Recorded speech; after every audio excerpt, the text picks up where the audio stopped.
Someone who's chosen by God for some important task may go through difficult times. He may become depressed if people don't listen to him. He may become arrogant. He may even rebel against God.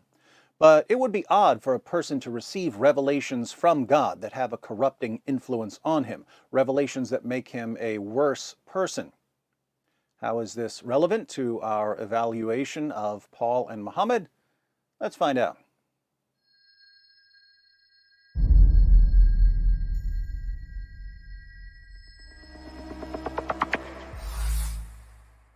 Paul and Muhammad went through some profound changes during their lifetimes, but they eventually settled into their final views on various topics. We can get to the heart of their culminating ethical positions by asking each of them a simple question. As far as ethics is concerned, what's the greatest thing in the world? We have Paul's answer in 1 Corinthians 13, where he writes, "If I speak in the tongues of men and of angels, but have not love, I am only a resounding gong or a clanging cymbal. If I have the gift of prophecy, and can fathom all mysteries and all knowledge, and if I have a faith that can move mountains, but have not love, I am nothing. If I give all I possess to the poor, and surrender my body to the flames, but have not love, I gain nothing. Love is patient, love is kind, it does not envy, it does not boast, it is not proud. It is not rude, it is not self-seeking, it is not easily angered, it keeps no record of wrongs. Love does not delight in evil, but rejoices with the truth. It always protects, always trusts, always hopes, always perseveres. Love never fails. But where there are prophecies, they will cease. Where there are tongues, they will be stilled. Where there is knowledge, it will pass away. For we know in part, and we prophesy in part. But when perfection comes, the imperfect disappears. When I was a child, I talked like a child, I thought like a child, I reasoned like a child.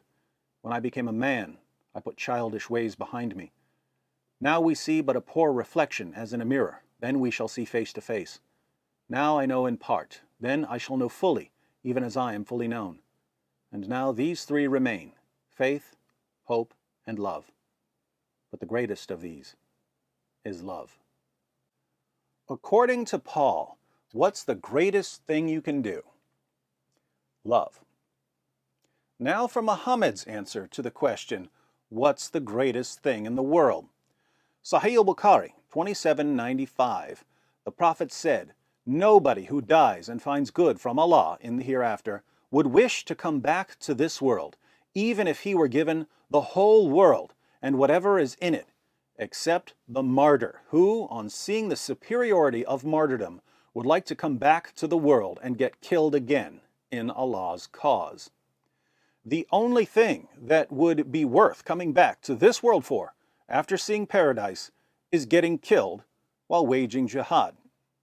Sahih al-Bukhari, 2796, the Prophet said, "A single endeavor of fighting in Allah's cause in the afternoon or in the forenoon is better than all the world and whatever is in it." A single attack by a jihadi is better than the entire world and everything in it. And we wonder why Muslim mothers send their kids off to join terrorist groups. They're just doing what's best for their children, according to Muhammad. Sahih al-Bukhari, 2797. Muhammad said, "By him in whose hands my soul is, I would love to be martyred in Allah's cause, and then come back to life, and then get martyred, and then come back to life again, and then get martyred, and then come back to life again, and then get martyred." According to Muhammad, what's the greatest thing you can do?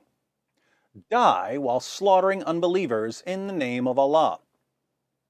In John 10, verse 10, Jesus says, "The thief comes only to steal and kill and destroy. I have come that they may have life and have it to the full." If the forces of evil come to steal and kill and destroy, and the pinnacle of Muhammad's hierarchy of good deeds is getting killed while slaughtering people, but Jesus came so that people would have life to the full, and the pinnacle of Paul's hierarchy of good deeds is loving people, whose ethical system would Jesus affirm, Paul's or Muhammad's? Whose ethical system would Jesus condemn? If you Muslims know that Jesus would condemn Muhammad, why do you keep telling us that you respect Jesus?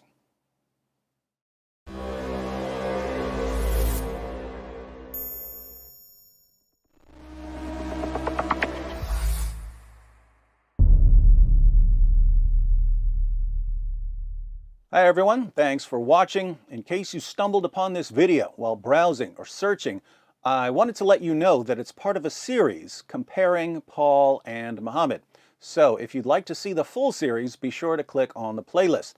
If you're already in the playlist, you're about to see that while Paul won converts through peaceful preaching, Muhammad won converts primarily through bribes and threats.